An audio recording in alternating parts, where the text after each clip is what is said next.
Shalom semua.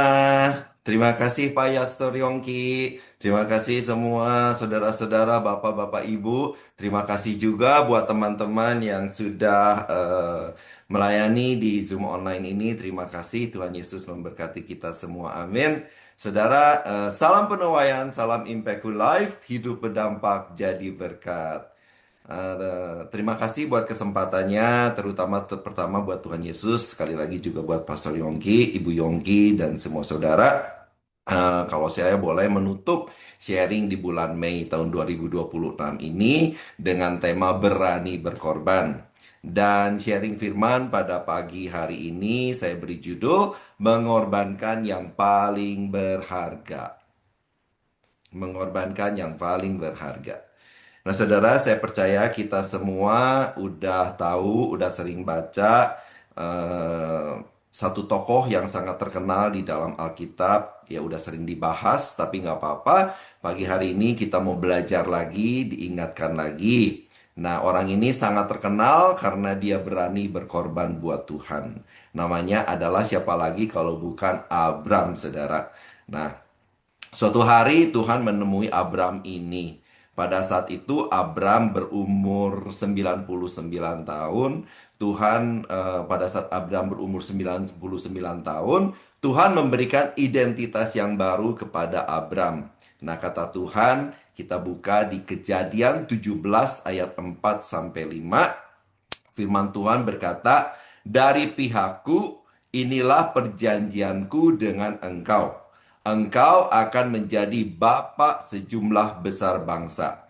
Karena itu namamu bukan lagi Abram, melainkan Abraham. Karena engkau telah kutetapkan menjadi bapa sejumlah besar bangsa." Nah, saudara, jadi Tuhan beridentitas yang baru kepada Abram menjadi Abraham.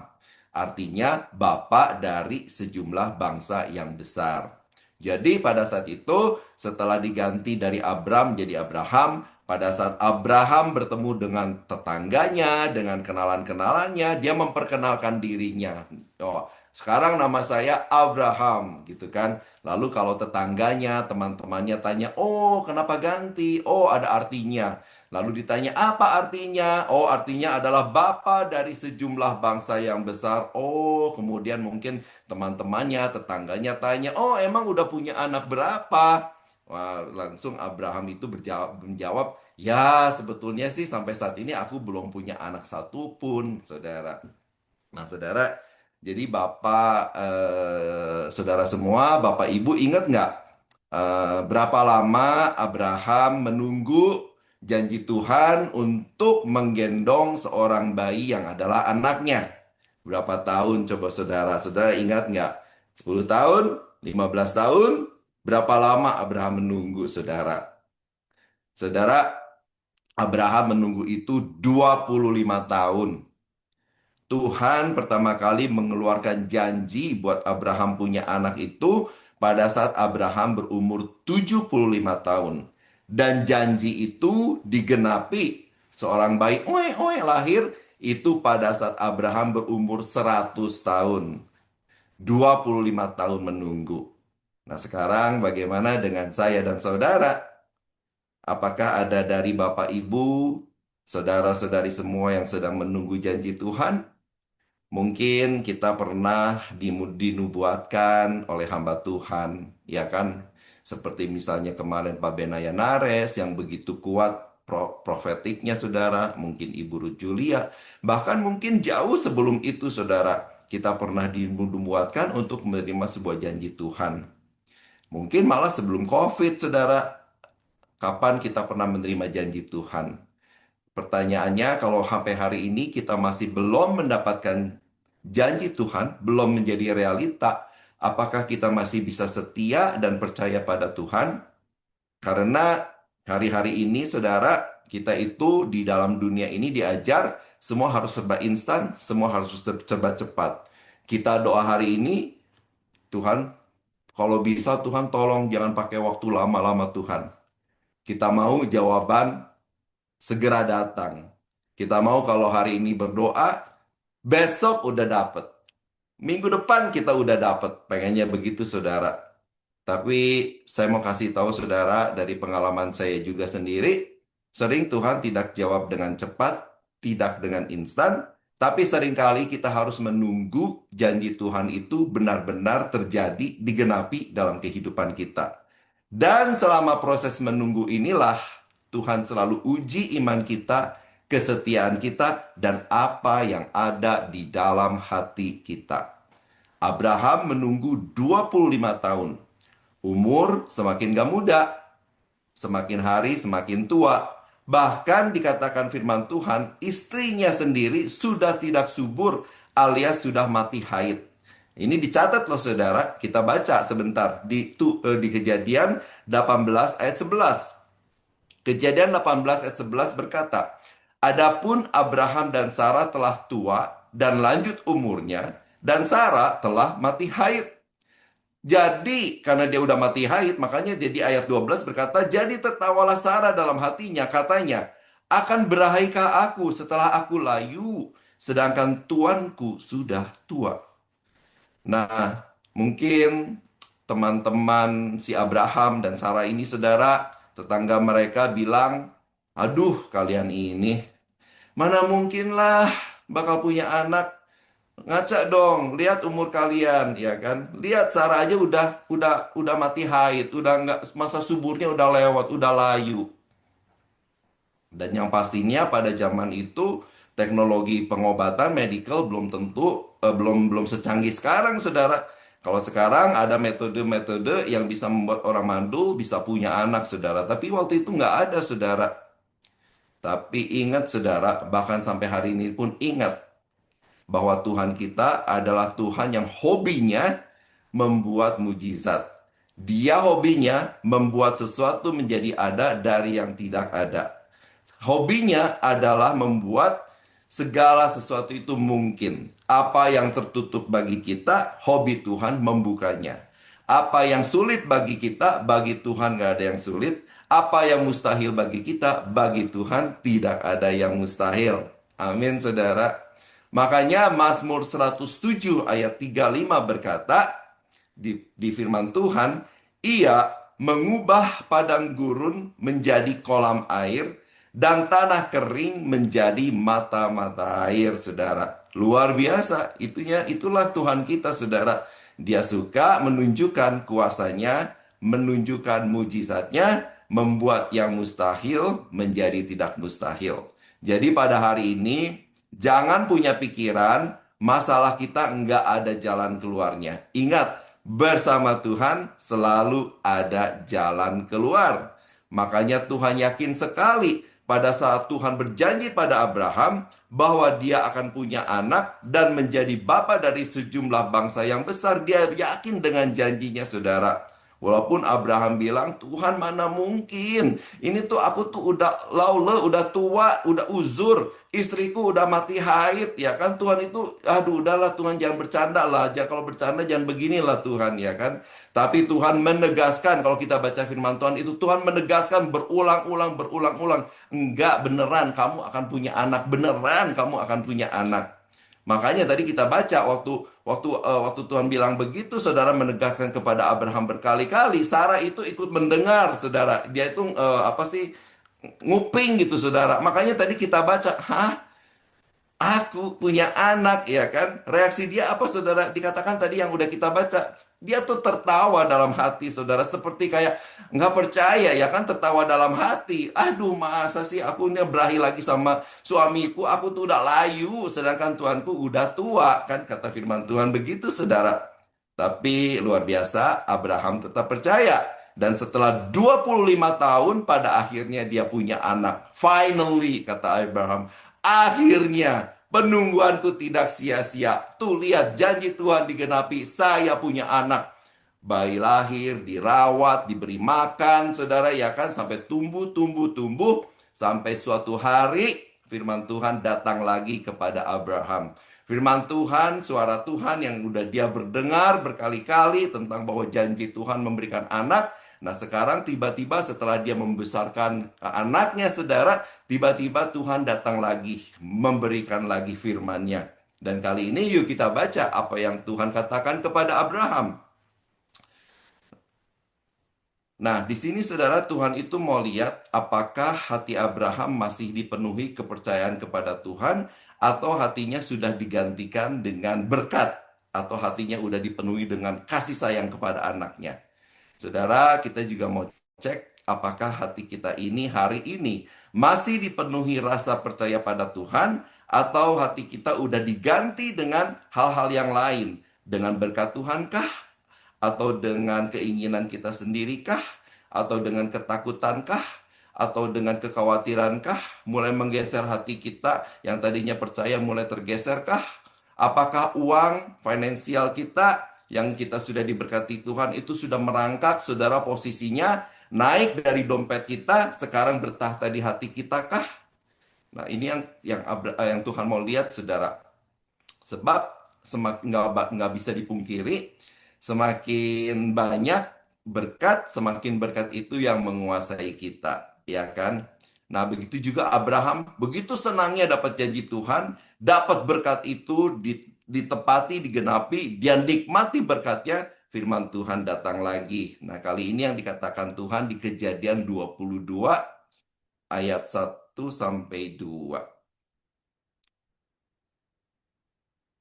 Setelah semuanya itu, Allah mencoba Abraham. Ia berfirman kepadanya, "Abraham, Abraham." Lalu sautnya, "Ya Tuhan, ambillah anakmu yang tunggal itu, yang engkau kasihi, yakni Ishak, pergilah ke tanah Moria dan persembahkanlah dia di sana sebagai korban bakaran pada salah satu gunung yang akan kukatakan kepadamu." Nah, saudara, dari ayat yang kita baca, Tuhan memanggil Abraham, Abraham. Lalu Abraham menjawab, "Ya Tuhan." Atau di dalam terjemahan lain dikatakan, ya dibilang, "Ya Tuhan, ini saya. Ya Tuhan, aku ini." Ya kan? Lalu Tuhan melanjutkan, "Ambillah anakmu yang tunggal itu, yang engkau kasihi, yakni Ishak, dan pergilah ke tanah Moria." Wah, mungkin pikir Abraham, "Siap Tuhan." Ya kan? Asik nih Tuhan. Mau dikasih berkat apa ini si Ishak? Mau dikasih bisnis kah? Mau dikasih jabatan kah? Mau dikasih posisi apakah? Mau diberkati apa Tuhan? Siap, siap. Semangat ya kan si Abraham ini.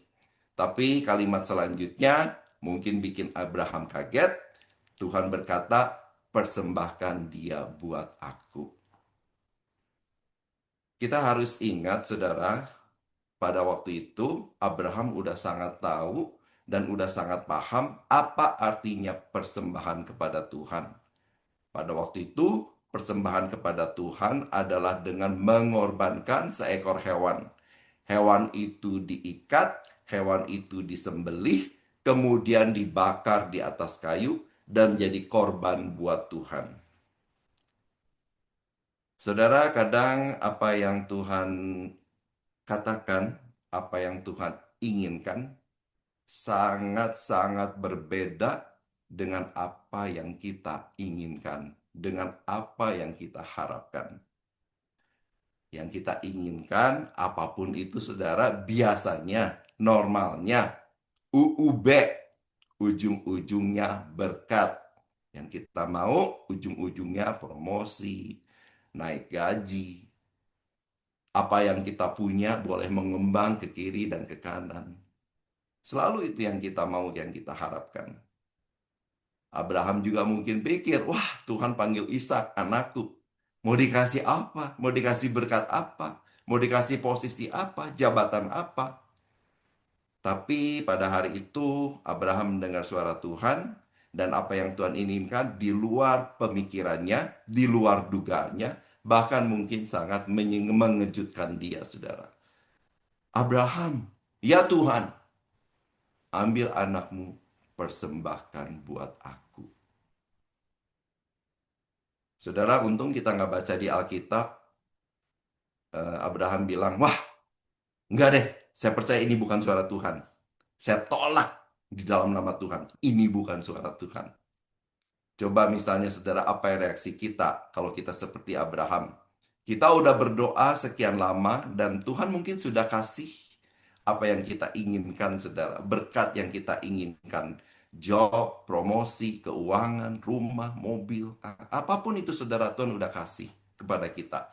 Lalu tiba-tiba Tuhan bilang, ambil berkat yang aku udah berikan dan berikan, korbankan buat orang lain. Apa reaksi kita, saudara?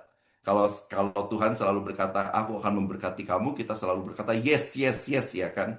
Tapi kalau harus berkorban, aduh, dalam nama Tuhan Yesus, ini bukan suara Tuhan. Saya harus uji berkali-kali.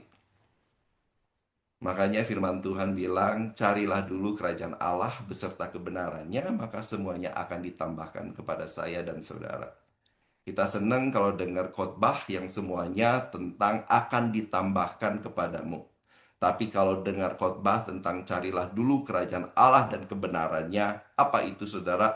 Yaitu setia pada Tuhan, taat pada Tuhan, belajar pikul salib, tahan uji, sabar menunggu janji Tuhan. Kita harus ubah terus karakter kita. Kita harus melakukan peperangan rohani untuk mengalahkan dosa kita, keinginan daging kita. Kita harus belajar doa, kita harus belajar baca firman, kita harus belajar puasa. Banyak dari kita yang ogah-ogahan melakukannya, saudara. Kita fokusnya ke segala apa yang ditambahkan. Tapi carilah dulu kerajaan Allah beserta kebenarannya, seling kita balik, saudara. Kita kejar dulu apa yang ditambahkan, sedangkan kebenarannya kita tempatkan yang kedua. Padahal yang utama adalah sumbernya, Tuhannya. Baru dapat semua yang lain, baru dapat semua bonusnya, yaitu semua berkat Tuhan. Jadi pada pagi hari ini kita mau cari sumber bonus atau mau cuma bonusnya, saudara. Kalau cuma cari bonusnya atau cari berkatnya, maka kita ikut Tuhan itu nggak beda dengan orang lain yang nggak kenal Tuhan. Karena sebelumnya ayat Tuhan firman Tuhan berkata, semua itu dicari oleh bangsa-bangsa yang tidak mengenal Allah. Jadi kalau kita cari tanpa cari Tuhan, orang lain yang nggak kenal Tuhan juga melakukan yang sama, saudara.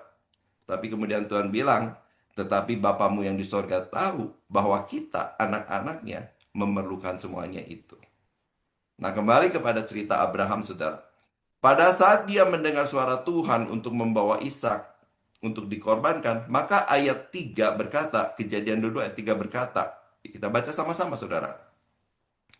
Keesokan harinya, pagi-pagi, bangunlah Abraham, ia memasang pelana keledainya dan memanggil kedua orang bujangnya beserta Ishak anaknya. Ia membelah kayu untuk korban bakaran itu, lalu berangkatlah ia dan pergi ke tempat yang dikatakan Allah kepadanya. Saudara, malam itu Abraham dengar, bawa Ishak anakmu ke tempat yang akan kutunjukkan kepadamu dan jadi korban buat Tuhan. Ya kan? Tapi kita baca keesokan harinya, saudara, pagi-pagi, saudara. Pagi-pagi dia, saudara. Makanya kalau kita mendengar suara Tuhan, saudara, ya kan kita kan doa nih, saudara. Kita dengar suara Tuhan dan biasanya pada saat kita udah dengar suara Tuhan, doa hati kita itu lagi lembut-lembutnya, roh kita itu lagi membara-membaranya dan kita bilang, "Yes Tuhan, saya mau lakukan, cepet lakuin, saudara. Jangan tunggu-tunggu, jangan tunda-tunda." Seperti Pastor Yongki bilang minggu lalu, jangan tunda ketaatan. Abraham dengan malamnya, besok pagi-paginya dia lakukan. Padahal Abraham itu udah tahu, dia itu bukan siap-siap itu bukan untuk dapat berkat, bukan, saudara. Dia siap-siap itu bukan untuk dapat batu permata, untuk bukan anaknya dikasih jabatan, naik jabatan, dikasih promosi, bukan bisnis baru. Bukan, saudara. Dia itu bangun pagi-pagi menyiapkan semuanya taat itu untuk mengorbankan anaknya, saudara. Dia bangun pagi, dikatakan firman Tuhan, persiapannya luar biasa, saudara. Dia persiapkan pelana, pasang di keledainya, dia memanggil bujangnya. Bahkan Abraham itu menyiapkan kayu untuk korban bakaran, api dan pisau. Padahal Abraham itu, saudara, dalam perjalanan ke Gunung Moria, ke tempat yang Tuhan akan tunjukkan, di dalam perjalanannya itu dia bisa aja mungut-mungut kayu-kayu, saudara, nggak usah dipersiapkan di rumah, saudara. Tapi dia persiapkan semuanya, saudara. Bahkan untuk kayu yang dia bisa pungut, saudara, di jalan. Karena kita tahu di firman Tuhan, kita nanti kalau kita baca terus, Ada seekor domba jantan yang terperangkap di semak belukar, berarti banyak kayu, saudara. Tapi dia persiapkan dari rumah, saudara. Dia persiapkan semuanya yang akan dipakai untuk menjadi korban nanti, saudara. Dan yang dikorbankan dia tahu siapa anaknya lagi, saudara, yang dicintainya yang akan dikorbankan. Bayangkan semua proses ini, saudara. Abraham itu persiapkan ini bukan untuk menerima berkat, saudara. Untuk mengorbankan, tapi tetap dia persiapkan yang terbaik. Dari kedalaman hatinya, kayunya, saudara, semuanya dia persiapkan dengan baik. Karena dia kenal Tuhan, karena dia cinta Tuhan. Abraham taat sama Tuhan. Abraham kenal siapa Tuhan. Dia udah sering mendengar suara Tuhan. Waktu dia ragu dia akan dapat anak, suara Tuhan datang lagi, datang lagi, datang lagi, datang lagi. Tuhan katakan, enggak, kamu akan punya anak, kamu akan punya anak. Abraham udah kenal banget suara Tuhan. Makanya dia taat, saudara. Dia udah punya kesaksian, saudara. Tuhan udah bekali dengan mujizat. Tuhan udah bekali dengan kesaksian. Dia menyaksikan Tuhan bisa melawan semua hukum biologi, saudara, untuk menepati janjinya memberikan mereka anak, saudara. Dia nggak mengerti gimana caranya, tapi dia tahu kalau manusia udah tua, udah haidnya mati, nggak mungkin punya anak, tapi Tuhan bisa lawan semua hukum biologi, saudara. Dia tahu, saudara, taat sama Tuhan, nggak usah mengerti dulu, saudara. Dia percaya pada saat dia menerima berkat, dia juga percaya, dia juga harus percaya pada saat harus mengorbankan berkat yang paling berharga dalam hidupnya buat Tuhan. Abraham tahu taat pada Tuhan hanya dibutuhkan kepercayaan yang teguh kepada Tuhan. Walaupun dia nggak mengerti apa yang dihadapi, tapi dia udah dibekali. Dulu juga dia nggak mengerti bagaimana mungkin punya anak, tapi Tuhan tepati janjinya. Makanya sekarang, saudara, kesaksiannya itu membuat dia nggak ragu-ragu lagi, saudara. Kita juga sama, baca firman Tuhan, banyak nggak mengerti, nggak apa-apa, saudara. Nanti Tuhan bisa singkapkan rahasia firman-Nya, kebenarannya buat pribadi saya dan saudara masing-masing, saudara. Setiap kata di dalam firman Tuhan, kalau kita baca, itu bisa jadi berkat yang berbeda buat saya dan saudara. Karena Tuhan kita hidup, Tuhan kita itu bisa berkata dalam kalimat yang sama, bisa kita eh, Roh Kudus mengajarkan kita dalam arti yang berbeda. Saudara, Tuhan bisa singkapkan rahasia firman-Nya. Yang penting kita pegang teguh percaya firman Tuhan. Karena firman Tuhan adalah jawaban untuk setiap persoalan kita, saudara. Jangan goyah dengan apa yang kita dengar di luar sana. Jangan goyah, jangan curi firman Tuhan yang sudah kita dapatkan terus, saudara.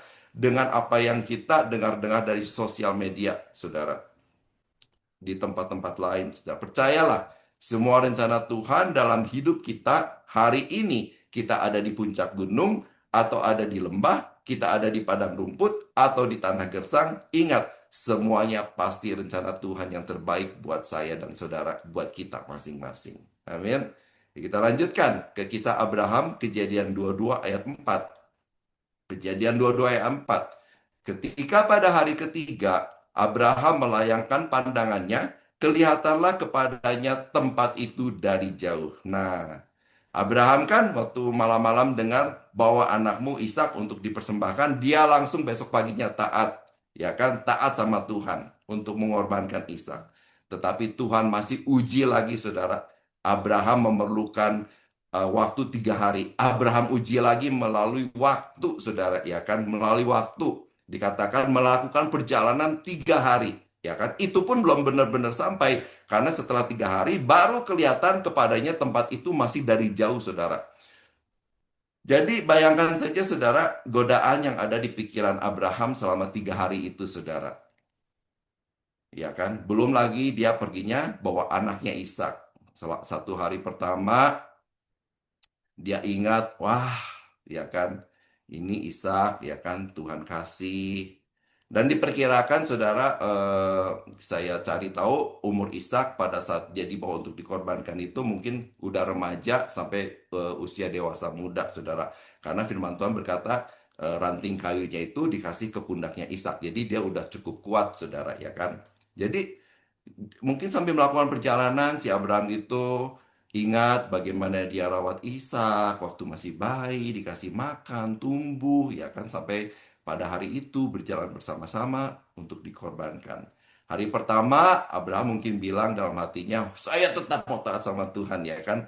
Walaupun anak ini aku tunggunya 25 tahun, tapi aku lebih cinta kepada Tuhan. Hari kedua, mungkin ada serangan dalam pikirannya. Aduh, apa benar nggak ya ini yang Tuhan yang minta? Apa benar nggak ya ini tuh yang harus saya lakukan? Masa sih Tuhan minta anakku untuk dikorbankan? Mulai ada suara-suara mungkin dalam pikirannya, saudara.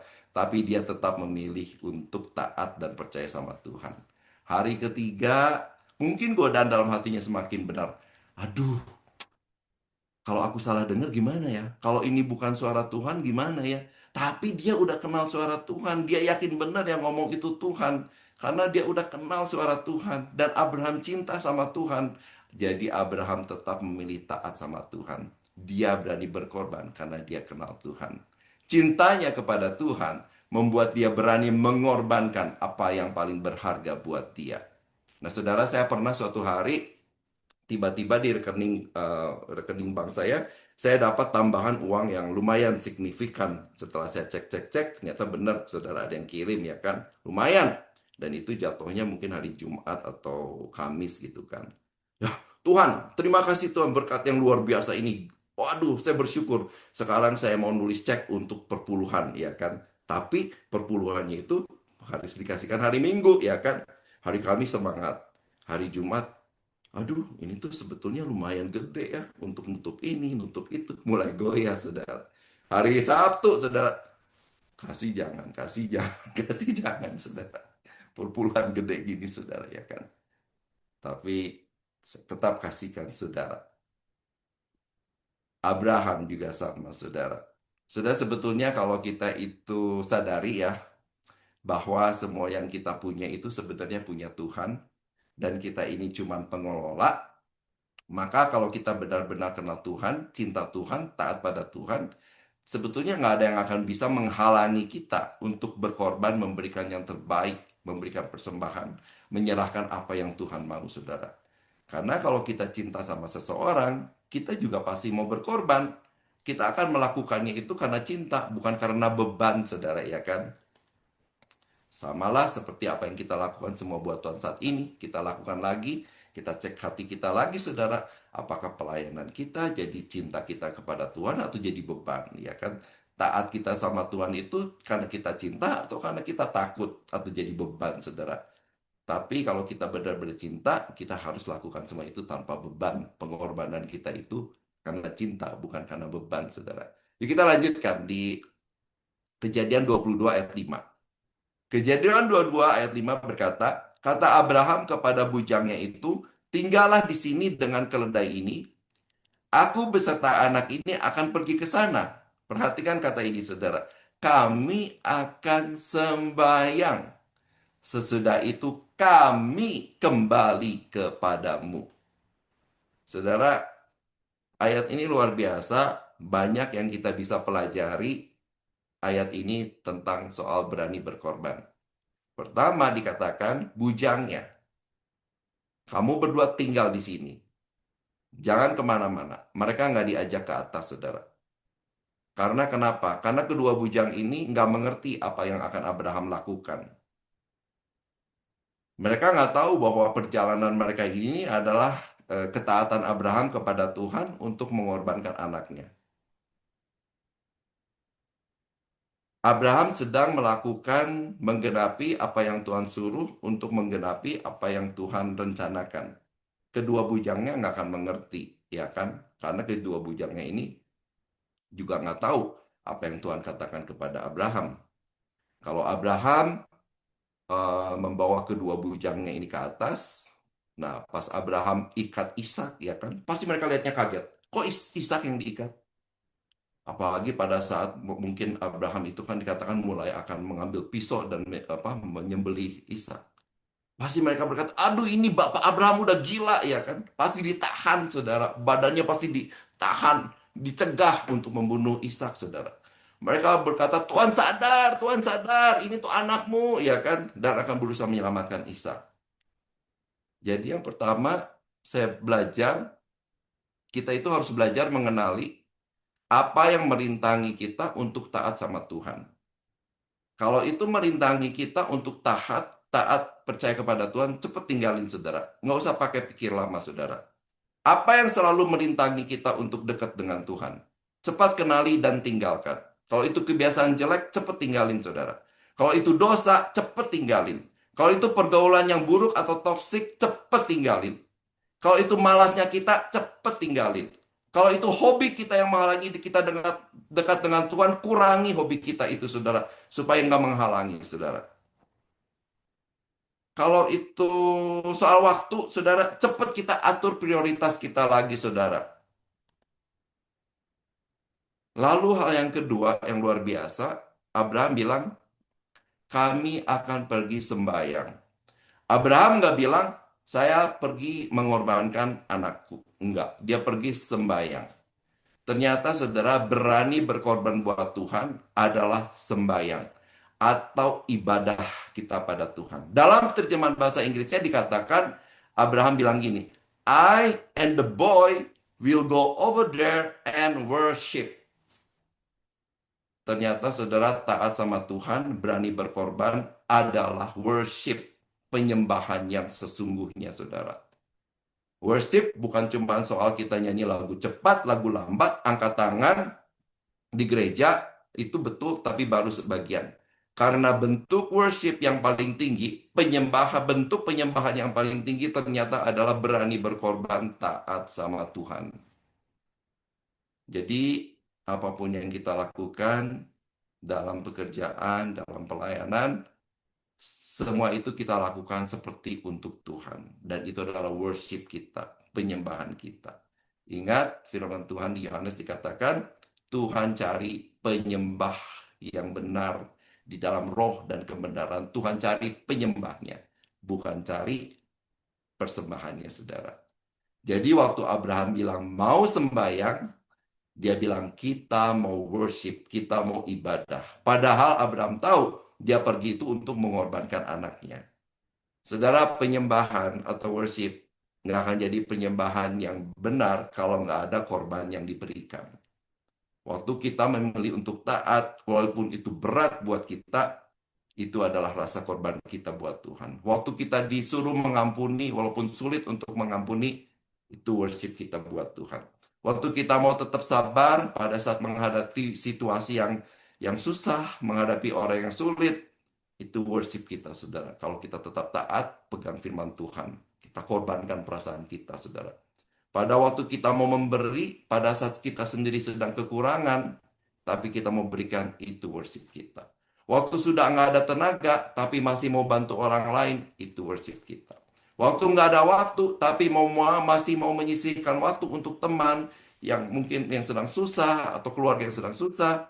Waktu kita sendiri sedang putus asa, sedang beban berat, tapi masih mau memberikan penghiburan, semangat kepada orang lain. Waktu kita sedang hancur, waktu kita sedang berantakan, tapi kita tetap memberi kekuatan buat orang lain. That's our worship, saudara. Di mana semua itu kita ada memberikan korban, saudara. Hidup adalah penyembahan. Jadi kerjaan kita, penyembahan kita, itu adalah peran kita. Dalam keluarga harus ada penyembahan, dalam bekerja harus ada penyembahan, dalam aktivitas setiap hari kita belajar harus ada penyembahan. Profesimu, bisnismu, keluargamu harus jadi penyembahan di hadapan Tuhan. Dan yang ketiga, Abraham berkata, sesudah itu kami kembali kepadamu. Abraham nggak berkata, sesudah itu saya akan kembali kepadamu. Karena waktu itu Abraham nggak tahu dia akan kembali berdua dengan anaknya lagi. Karena dia tahu Ishak itu harus dikorbankan, Ishak itu harus mati buat Tuhan. Tapi dia berkata, kami akan kembali kepadamu. Luar biasa, kata-kata iman yang sangat positif. Kami akan kembali. Saudara, percayalah, pada saat Tuhan meminta sesuatu yang berharga, kita korbankan dari kehidupan kita, bukan karena Tuhan itu jahat. Dia nggak butuh apa-apa dari kita, saudara. Tapi Tuhan mau uji kita. Apa yang melekat di hati kita hari ini? Apakah masih Tuhan ataukah berkat-Nya? Tujuan Tuhan bukan untuk membunuh Ishak, saudara. Tapi tujuan yang Tuhan yang mau adalah menguji apakah hati Abraham sudah dipenuhi oleh Ishak atau tetap tertuju kepada Tuhan.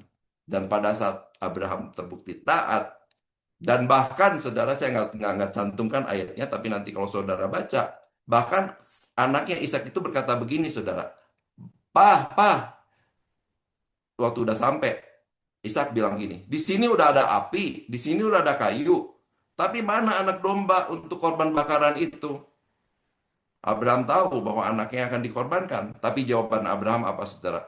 Allah yang akan menyediakan anak domba untuk korban bakaran baginya anakku, kata firman Tuhan. Kemudian setelah menjelaskan itu kepada Ishak, Abraham menyusun mezbah, menyusun kayu, mengikat Ishak, mengulurkan tangannya, mengambil api dan pisau untuk menyembelih anaknya. Pada saat pisau itu mau menyembelih tubuh Ishak, suara Tuhan berkata, Abraham, Abraham, jangan kau bunuh anak itu. Jangan kau apa-apakan. Karena terbukti engkau takut akan Tuhan dan engkau tidak segan-segan untuk menyerahkan anakmu yang tunggal. Lalu Abraham menoleh dan melihat seekor domba jantan di belakangnya. Abraham mengambil domba itu dan mengorbankan domba itu sebagai pengganti anaknya. Abraham lulus dalam semua proses Tuhan. Dia berani berkorban, memberikan yang paling berharga dalam hidupnya, dan Tuhan membuktikan sekali lagi siapa Tuhan. Dia adalah Jehovah Jireh. Dia adalah Allah penyedia, Allah yang menyediakan. Saudara tahu, Jehovah Jireh ini pertama kali keluar di sini, saudara. Nggak akan ada Jehovah Jireh kalau nggak ada domba yang dikorbankan. Kalau nggak ada Ishak yang dikorbankan. Nggak akan ada domba bila Abraham tidak berani mengorbankan Ishak, saudara. Abraham pikir dia akan kehilangan anaknya, tapi dia salah, saudara.